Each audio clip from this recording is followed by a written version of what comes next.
우리는 지금 사도 바울의 2차 전도 여행 가운데서 유럽의 첫 번째 전도지, 그리고 유럽의 첫 번째 교회가 세워졌던 빌립보 전도 여행 과정 가운데 있는 본문의 말씀을 접하게 됩니다. 이 사실 사도 바울의 빌립보 전도는 크게 세 부분으로 나눌 수 있습니다. 이 세 부분은 각각 세 사람을 전도하는 과정 가운데 나뉘어질 수 있는 부분입니다. 다시 말하면 각 중요한 세 사람을 이 빌립보에서 전도를 했더라라는 것입니다. 그 첫 번째, 먼저는 본문 바로 앞에 있는 내용의 이야기입니다. 빌립보 강가에서 기도하고 있는 루디아를 전도한 일입니다. 루디아뿐만 아니라 일단의 여인들이 강가에서 기도하다가 바울을 만나고 복음 전함을 듣게 되었지요. 자, 루디아는 유대교로 개종한 경건한 귀부인이었습니다. 또 하나님을 찾는 구도자였습니다. 그의 신분이 경건한 귀부인이었다. 조금 기억하시면 좋을 것 같습니다. 자, 두 번째 전도 사건은 오늘 본문에 나오는 말씀인데 귀신 들린, 그래서 점을 치던 여인을 고쳐주는 사건입니다. 그런데 이 여인은 보통 평범한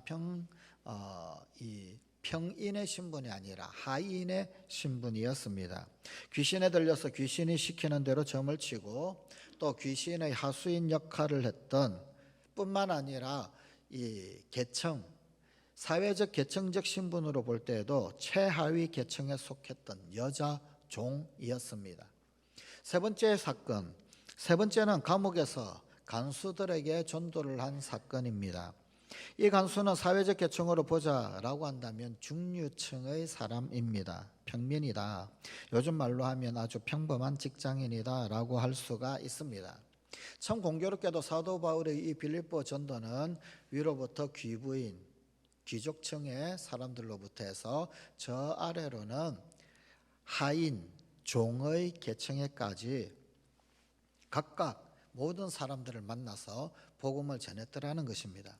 사도 바울이 일부러 각 대표되어지는 사람들을 골라서 그렇게 전도를 한 것은 결코 아니었습니다. 전도하다 보니까 이렇게 세 종류의 사람들에게 전도가 된 것입니다. 자, 그런 점에서 전도는 그 누군가를 골라서 특정해서 구분지어 가지고 복음을 전하고 말씀을 전하고 하는 것이 아니더라는 겁니다. 누구에게나 해야 하는 것이더라는 겁니다. 상류층의 사람에게도 혹은 아니면은 여종에게도 누구에게나 복음은 전해져야만 하는 것입니다.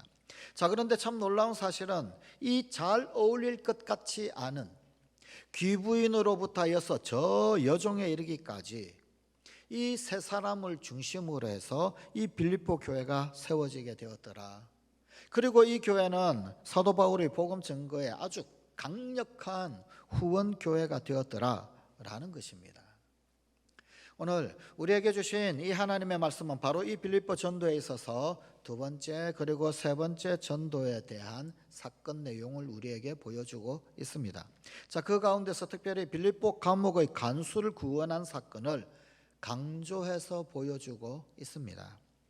그리고 본문의 말씀은 바로 이 빌립보 전도의 탁월성, 도대체 이 이방의 도성 그 빌립보에 어떻게 이렇게 복음이 전해지게 되어졌나? 그 빌립보 전도의 탁월성을 또한 우리에게 보여주고 있습니다.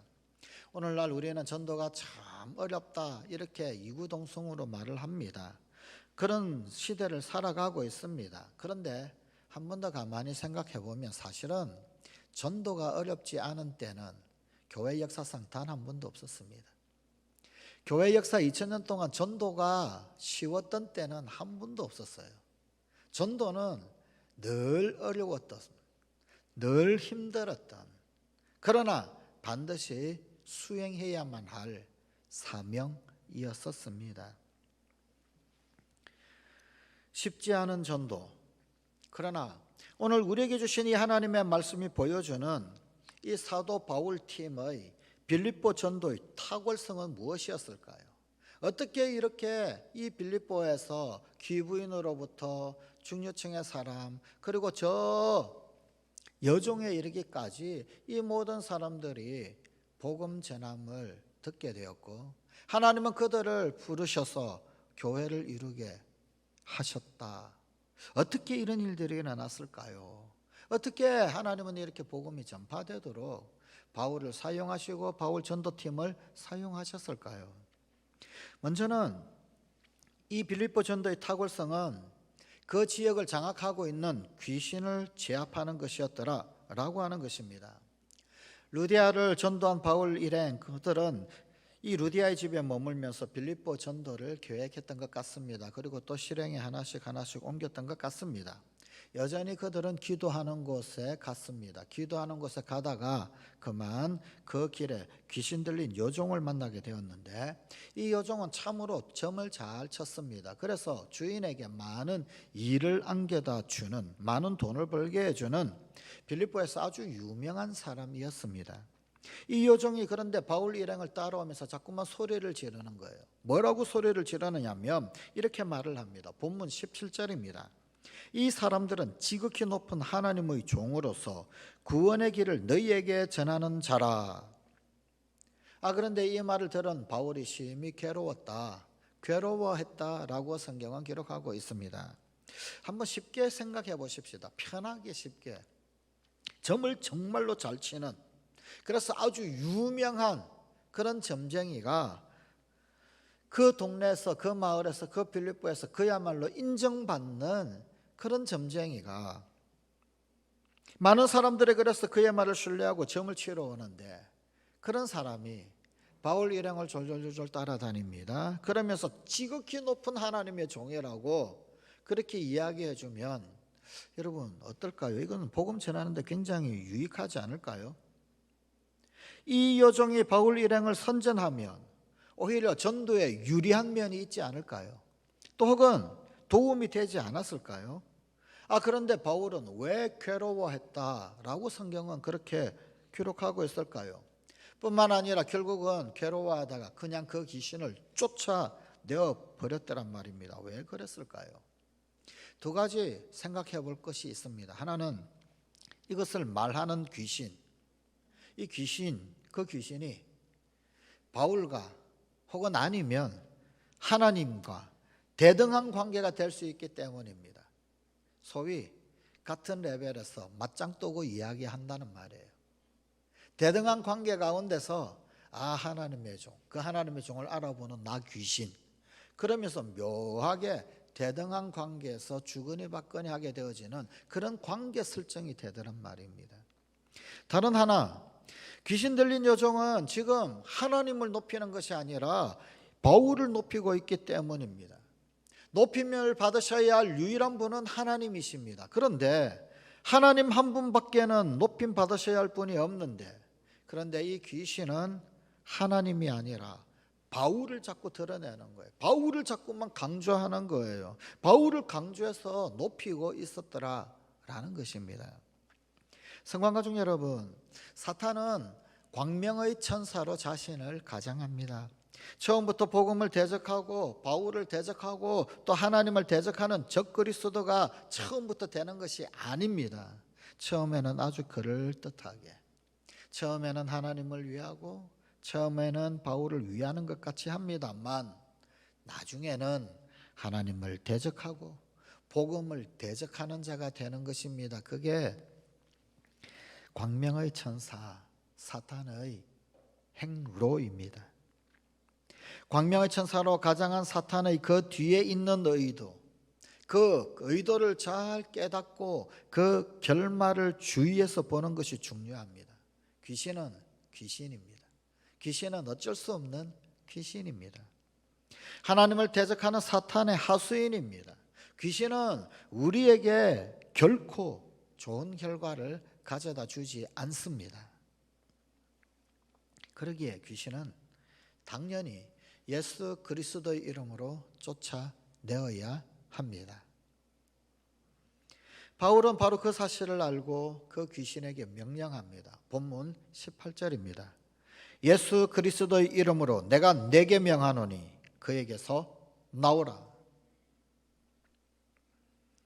둘째, 빌립보 전도의 이 탁월성, 둘째는 자신의 권한과 힘, 능력을 쓰지 않는다라는 것입니다. 바울과 실라가 귀신 들린 여종을 예수 그리스도의 이름으로 쫓아내었습니다. 그러니까 여종은 더 이상 점을 치지 않습니다. 점을 쳐도 귀신이 나갔으니 맞지 않을 뿐더러 효과도 없습니다. 사람들은 더 이상 점을 치러 오지 않습니다. 결국은 그 여종의 주인은 많은 수입이 끊어지게 됩니다. 화가 난 주인들이 장터의 관리들에게 바울과 실라를 거짓으로 고발을 합니다. 이 사람들이 유대인인데 우리 성을 심히 요란하게 하고 로마 사람인 우리가 받지도 못하고 행하지도 못할 풍습을 전한다. 고발을 받았으면 사실을 신문하고 그것이 사실인가 아닌가, 죄가 있는가 없는가 살피는 것, 그것이 순서입니다. 그런데 이 관리들은 아무런 순서, 아무런 절차를 밟지 않습니다. 바울 일행을 옷을 찢어 벗기고 매로 칩니다. 많이 때린 후에 깊은 감옥에 가두어 버립니다. 자, 여기서 의문이 생기는 것 있습니다. 바울은 왜 옷찢김을 당하면서 매 맞고 있었을까요? 바울은 왜 이 시점에서 로마 시민권자이다라고 하는 사실을 밝히지 않았을까요? 오늘 본문 말씀이 있는 그 뒤, 본문의 뒤 사도행전 16장의 마지막 끄트머리 부분에 보게 되면 비로소 그때 사도 바울은 본인이 로마 시민권자이다라고 하는 사실을 밝힙니다. 그런데 매 맞는 이 시점에, 옷이 찢김을 당하는 이 시점에 로마 시민권자이다라고 하는 것을 이야기하면은 매 맞지 않아도 되잖아요. 옷이 찢기워지지 않아도 되잖아요. 그런데 왜 가만히 있었을까요? 왜 로마 시민권자임을 밝히지 않았을까요? 고발자들은 로마 사람인 우리가 받지도 못하고 행하지도 못할 풍습을 전한다라고 말했습니다. 이 말 가운데 로마 사람이라고 하는 것을 강조하고 있습니다. 그렇다라고 한다면 로마 시민권을 가진 바울도 나도 로마 시민권자다 할 수 있는 거죠. 최소한 재판 절차도 없이 마구 매로 때리지는 않게 되었을 것입니다. 자, 그런데 바울은 가장 유용하게 사용할 수 있는 이 로마 시민권이라고 하는 무기를 전혀 사용하지를 않습니다. 어리석어서 로마 시민권자이다라는 사실을 밝히지 않았던 것일까요? 아닙니다. 바울은 분명히 그것이 효과가 있다라는 것을 너무나도 잘 알고 있었습니다. 오늘 본문 다음에 나오는 이야기를 보면 알 수도 있습니다. 그럼에도 로마 시민권자이다라고 하는 사실을 이 시점에서 밝히지 않은 것, 그것은 개인적인 보호나 이익을 위하여서 그것을 사용하지 않겠다라고 하는 뚜렷한 신념이 있었기 때문입니다. 고린도전서 9장 말씀에 보게 되면은 이 사도 바울이 고린도 교회에 편지를 합니다. 편지를 하면서 전도자들이 생활을 위해서 물질을 요구할 권한이 있다라는 사실을 말합니다. 고린도 교회는 사도 바울이 직접 세웠던 교회입니다. 또 신령한 것을 뿌린 그런 교회입니다. 그렇다면 자신이 직접 세우고 신령한 것을 뿌렸던 그 교회를 향하여 바울은 당연히 육적인 것을 얼마든지 구할 수 있는 그런 교회였습니다. 그러나 바울은 그런 권한을 쓰지 않습니다. 그러면서 범사에 참는다라고 말을 합니다. 이유는 딱 한 가지, 그리스도의 복음에 아무런 장애가 없게 하기 위해서. 내가 나의 권한을 쓰고 나의 권한을 주장함으로 말미암아서 오히려 그리스도의 복음에 하나라도 장애가 발생한다면 그 권한을 쓰지 않겠다라는 거예요. 아무런 장애가 발생하지 않도록 하기 위해서 자신의 당연한 권한을 사용하지를 않는다는 겁니다. 고린도전서 9장 15절의 말씀입니다. 그러나 내가 이것을 하나도 쓰지 아니하였고 또 이 말을 쓰는 것은 내게 이같이 하여 달라는 것이 아니라 내가 차라리 죽을지언정 누구든지 내 자랑하는 것을 헛된 대로 돌리지 못하게 하리라. 자신의 권한, 자신이 갖고 있는 능력, 힘, 그것을 쓰지 않고 그것을 사용하지 않고 복음을 전한다. 이것이 사도 바울의 전도 철학, 복음 전함의 철학이었습니다. 성관가족 여러분, 전도는 자신의 권한이나 힘 혹은 아니면 그 어떤 위치를 내세워서 하면 참 쉽게 되는 것 같습니다. 어떻게 해서든지 복음 전하는 것이 필요하니까 힘을 사용하고 지위를 사용하고 어떤 권한을 사용해서 그렇게 해서 복음을 전하고 싶은 그런 어떤 마음이 있습니다. 또 그것은 가시적인 효과를 즉각적으로 드러내 보여주는 듯 하기도 합니다. 하지만 사실 그 전도는 나중에 별 효과가 없습니다.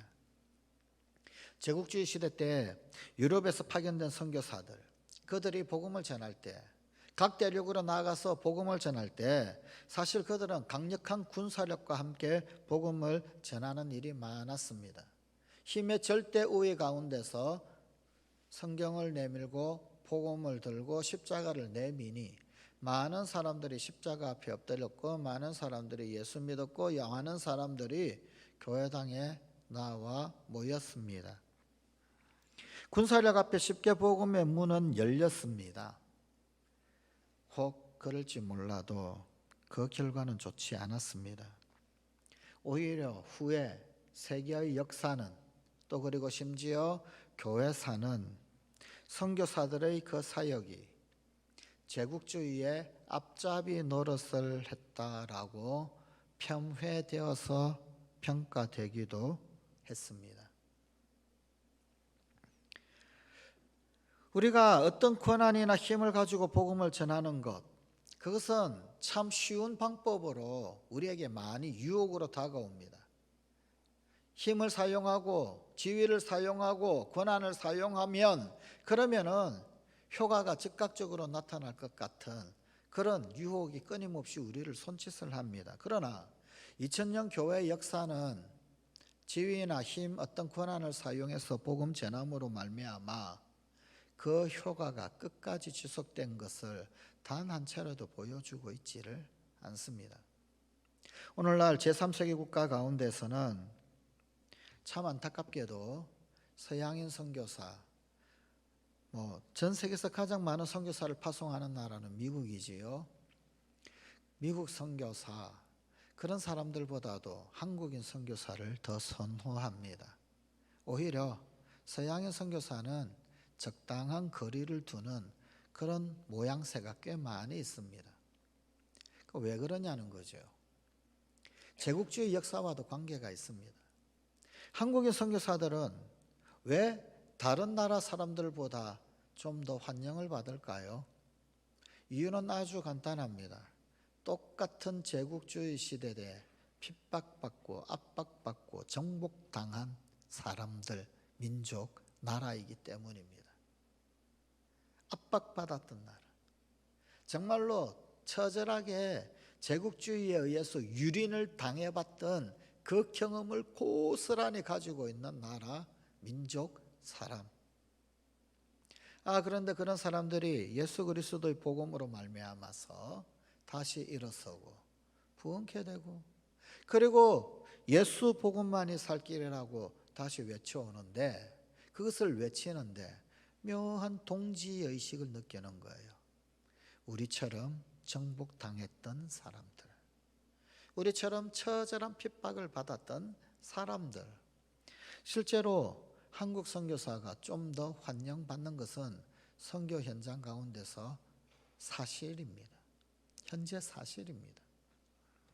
그러니 복음 전거는 힘으로 되는 게 아니더란 말입니다.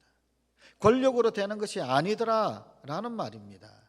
그러면 빠를 것 같고 쉬울 것 같은데 그것으로 복음 전파가 되는 게 아니더란 말입니다. 복음 전거는 희생으로 됩니다. 헌신으로 되는 것입니다. 감동으로 되는 것입니다.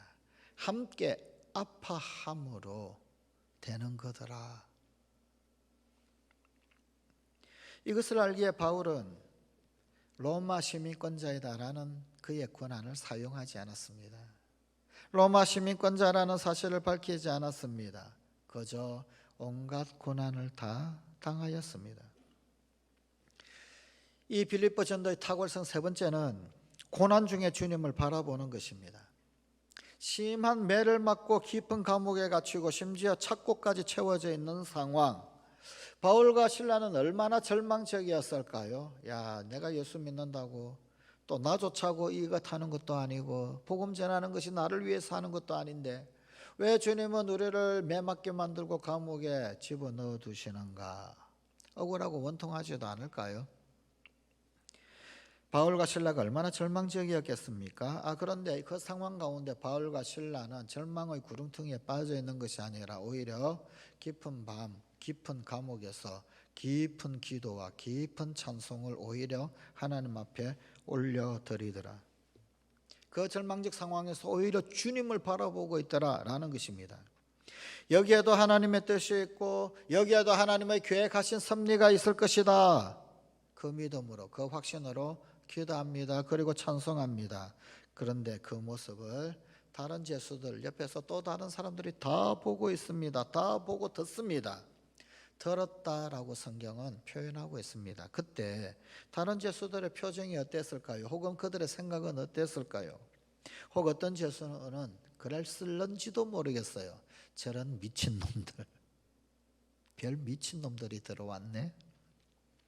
어떤 제수는 별 반응을 보이지 않고 무관심했을 것입니다. 또 어떤 제수는 저것이 가능한가? 어떻게 매맞고 착고에 갇혀서 찬송을 부르고 기도를 하나? 저것이 가능한가? 어떻게 가능할까? 이런 생각도 있었을 것입니다. 분명한 것은 뭘까요? 이런 상황 가운데서 분명한 것 한 가지, 그것은 바로 그 모습을 경멸하거나 혹은 아니면은 그 기도하고 찬송하는 모습을 함부로 생각하지는 못했다. 나중에 메인 것들이 다 풀어졌을 때, 메인 것이 풀어지고 옥문이 열리면 다 도망 나가야 되지 않겠습니까? 그 어마어마한 사건이 벌어졌을 때 제수들이 나가지 않았습니다. 제수들이 나가지 아니하고 다윗을 주목했습니다. 바울을 주목했습니다. 바울의 행동을 보고 있었습니다. 본문 28절입니다. 바울이 크게 소리지르 이르되 내 몸을 상하지 말라. 우리가 다 여기 있노라. 제수들이 다 여기 있노라. 주는 나의 피난처라고 하는 코린텐 붐이 쓴 책이 있습니다. 10월달 벌써 이제 10월이 다가오는데 그 10월의 추천 도서로 코린텐 붐의 주는 나의 피난처라고 하는 책을 소개해 드리려고 하는데, 그 책에 보게 되면은 이 코린텐 붐이 여동생 베스티와 함께 유대인을 도와주었다라고 하는 이유로 나치에게 체포됩니다. 그리고는 수용소에 끌려간 온갖 고초의 경험들을 이야기하고 있습니다. 이 코린텐 붐, 코리와 베스티, 이 베스티는 우선 라벤스부르크에 있는 포로 수용소로 보내집니다. 그들이 수백 명의 죄수를 수용하는 마루 침대가 아주 질비한 그런 막사에 밀어 넣어집니다. 밀어 넣어지다시피 해서 들어가게 됩니다. 그곳은 굉장히 불결한 곳, 악취가 심한 곳, 그리고 참 비참한 모습으로 갇혀 있는 사람들의 우글거리는 처참한 모습 때문에 치를 떨 수밖에 없는 그런 곳이었습니다. 비위가 아주 상하고 구토가 날 정도. 그래서 더러운 침대에 털썩 주저앉아 있는데 거기다가 벼룩까지 아주 우글우글 거리고 있는 그런 수용소였었습니다. 이 코리가 울먹이는 소리로 베스티, 이런 데서 어떻게 살아? 이런 데서 어떻게 살아? 그렇게 말하며 불평을 했습니다. 이 베스티가 뭐라고 이야기를 하느냐면 하나님이 범사에 감사라고 하셨잖아. 하나님이 범사에 감사라고 말씀하셨잖아. 그들은 용기를 냅니다. 뭘 감사할까? 둘이 같이 있을 수 있다. 둘이 함께 할 수 있다라는 이 사실. 그리고 그들이 가지고 있는 것이 있었는데 성경을 소지할 수가 있었어요. 성경을 가지고 있다라고 하는 그 사실. 또 그 수용소에 들어가 보니까 여기에 복음을 전할 사람이 수도 없이 많더라. 이 사실, 이런 것들 하나하나 억지로 감사하기 시작했습니다. 내키지 않아도 감사기도를 드렸습니다. 심지어 베스티는 벼룩에 대해서도 감사를 했습니다. 하나님은 어떤 환경 가운데서도 감사하라고 하셨어. 즐거운 환경에서만 감사하는 것이 아니야. 벼룩도 하나님께서 우리에게 주신 환경의 일부분이야. 그리고는 베스티가 감사하는 거예요. 내키지 않았지만 코리도 함께 감사기도를 올렸습니다. 그런데 놀라운 사실은 그들이 다른 제소들과 기도하고 다른 제소들과 상담도 하고 성경도 읽고 또 성경 공부도 하고 그렇게 할 때 이 수용소의 감시원들이 한 분도 들이닥치지를 않는 거예요.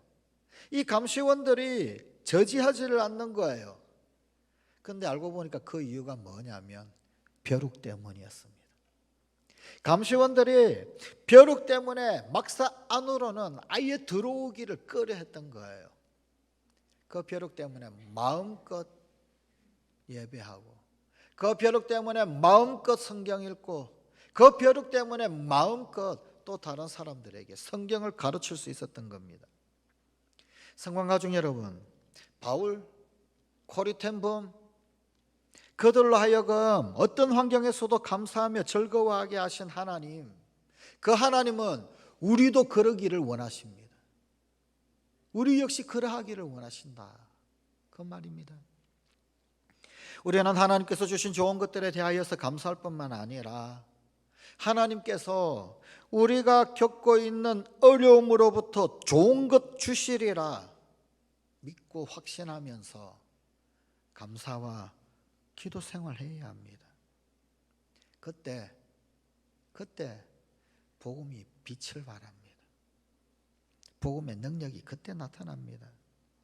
힘들고 어려울 때 절망하지 않고 실망하지 않고 하나님 바라보고 기도하고 찬송하는 것, 그것은 하나님의 크나크신 권능을 힘입을 수 있는 기가 막힌 방법입니다. 여러분, 오늘 본문에 이 말씀하고 굉장히 비슷한 장면이 사도행전의 전반 부분, 앞부분에도 나옵니다. 바울도 감옥에 갇혔지요. 그런데 주의 사자가 나타나서 매인 것을 풀어주고 옥문을 열어주고 그리고는 풀려나게 했었습니다. 굉장히 비슷한 사건 아닙니까? 그런데 결정적으로 다른 게 있습니다. 바울과 베드로, 뭐가 다를까요? 감옥에서 무엇을 하고 있었는가? 이 부분이 아주 다릅니다. 베드로는 감옥에서 뭘 하고 있었나요? 잠을 자고 있었습니다. 바울과 실라는 빌립보 감옥에서 찬송하고 하나님 앞에 기도의 향을 올려드렸습니다. 결과가 어떻게 되었을까요? 똑같이 옥문이 열리고 똑같이 착고가 풀어졌습니다. 참 안타깝게도 베드로의 사건에서는 간수가 그만 자살하고 말았습니다. 그러나 바울과 실라가 있었던 그 현장 가운데서는 간수와 그의 모든 집이 예수 믿고 복음 받아들이고 구원 얻는 놀라운 역사가 일어났습니다. 그 유명한 주 예수를 믿어라, 그리하면 너와 내 집이 구원을 얻으리라, 그 엄청난 복음 선포가 이 빌립보 감옥 현장 가운데 있었습니다. 똑같이 감옥에 갇히고 똑같이 매맞고 똑같이 착고에 묶였는데 그곳에서 기도하고 찬송했더니 복음이 능력을 드러내더라. 그냥 쿨쿨 잠만 잤더니 간수가 자결하더라. 우리에게 시사해 주는 바가 조금은 있지 않습니까? 어렵고 힘들 때 절망하지 않고 실망하지 않는 것, 그때도 하나님을 바라보는 것, 그때도 기도하고 그때도 감사하고 그때도 찬송을 올려드릴 수 있는 것, 바로 하나님의 권능이 나타나게 하고 복음의 능력이 나타나게 하는 강력한 방법입니다. 넷째는 주어진 은혜를 쓰지 않고 감동을 주는 것입니다. 기도와 찬송하였을 때 하나님은 놀라운 역사를 일으키셨습니다. 큰 지진이 나고 옥문이 열리고 착고가 풀렸습니다. 모든 사람 매인 것이 다 벗겨지는 역사가 일어났습니다. 하나님께 기도하고 찬송했을 때 이런 역사가 일어나면 보통은 어떻게 생각할까요? 풀어주셨다. 우와, 하나님이 우리를 내보내시기 위해서 역사하셨구나. 그리고는 룰루랄라 감옥을 나가지 않겠습니까? 쉽게 그렇게 생각하죠.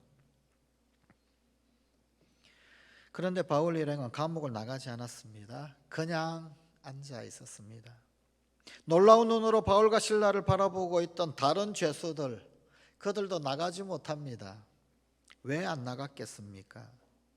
후에 간수가 이 사실을 알고 자기를 하려고 했을 때 바울이 우리가 다 여기 있다, 우리가 다 여기 있다 자기를 하지 말라 한 것을 보면 간수를 위해서 나가지 않은 것입니다. 당시에는 죄수를 놓치게 되면 그 책임을 간수가 져야 했습니다.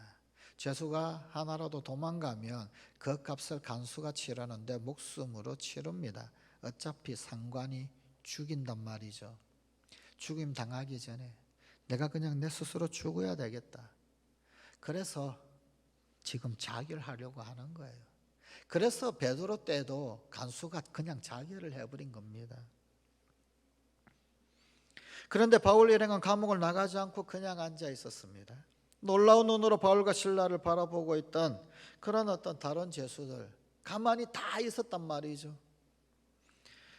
결국 바울은 자신에게 베풀어 주신 하나님의 은혜를 자신의 유리함, 자신의 이익을 위한 기회로 삼지 않았다. 남을 위한 덕의 기회로 삼았다라는 것입니다. 옥문이 열렸다라고 해서 나가는 것, 그것은 자신의 이익을 따라 살아가는 모습입니다. 자신의 편리를 위해서 살아가는 모습입니다. 그러나 옥문이 열렸어도 나가지 않는 것, 그것은 다른 사람을 위하여 살아가는 덕의 모습입니다. 성도들 가운데 믿음에는 성공한 사람들이 있지만 안타깝게도 덕을 세우는 일에는 실패하는 사람들이 꽤 있습니다. 믿음 중요합니다. 그런데 믿음에는 덕이 있어야 한단 말이죠. 믿음의 덕을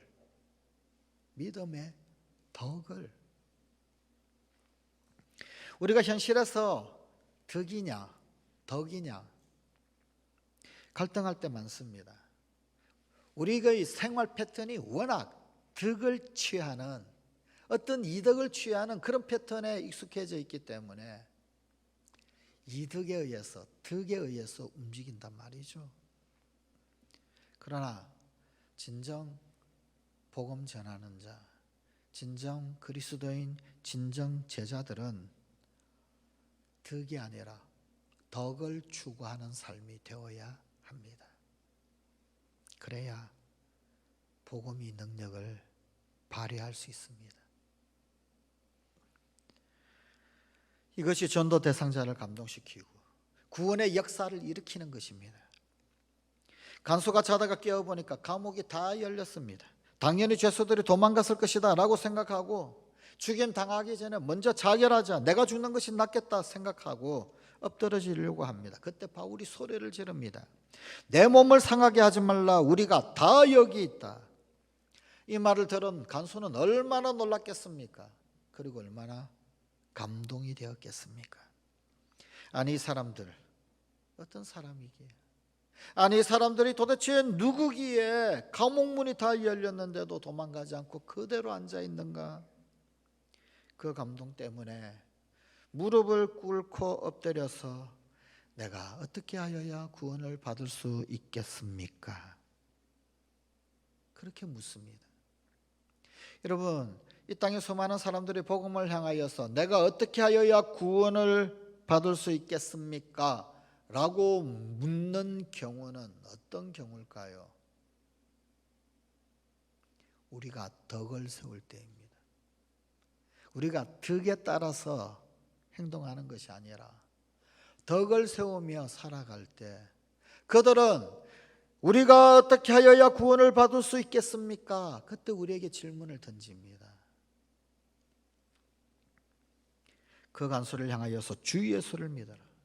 그리하면 너와 내 집이 구원을 받으리라 전도를 합니다. 온 가족이 예수를 믿었습니다. 세례를 받습니다. 구원받고 빌립보 교회 큰 일꾼이 됩니다. 성관가족 여러분, 오늘 우리가 살고 있는 이 세대가 얼마나 악하고 얼마나 험난한 세대입니까? 이런 세대 속에서 전도한다? 얼마나 힘들겠습니까? 얼마나 어렵습니까? 그러나 한 가지, 이러한 세대도 진심만은 통합니다. 진실만은 통합니다. 진심은 감동을 불러일으키거든요. 그 진실과 진심이 구원의 감동을 불러일으킵니다. 이 땅의 가장 위대한 감동은 하나님께서 독생자를 이 땅 가운데 보내신 것입니다. 이 감동이 세상을 움직일 수 있습니다.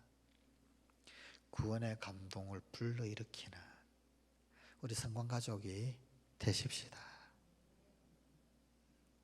기도하시겠습니다. 아버지 하나님, 이 빌립보 전도에서 오직 복음을 위하여 우리가 무엇을 선택해야 하는지 알고 배우게 하심에 감사를 드립니다. 사실 바울과 실라의 그 모습은 우리 주님 예수님의 모습 그대로였음을 다시 한번 고백하고 깨닫습니다. 하늘 왕권 사용하실 수 있지만 당장이라도 12영 더 되는 천사장들을 불러내려서 원수들을 처리할 수 있지만 아무런 권한을 사용하지 아니하신 우리 주님, 오히려 매맞고 오히려 가시면류관을 쓰고 오히려 십자가에 매달리기까지 모든 권한들을 포기하셨던 우리 주님, 사실 그 모습 그대로 바울과 실라가 따라가는 복음 여정이었음을 똑똑히 기억하고 배웁니다.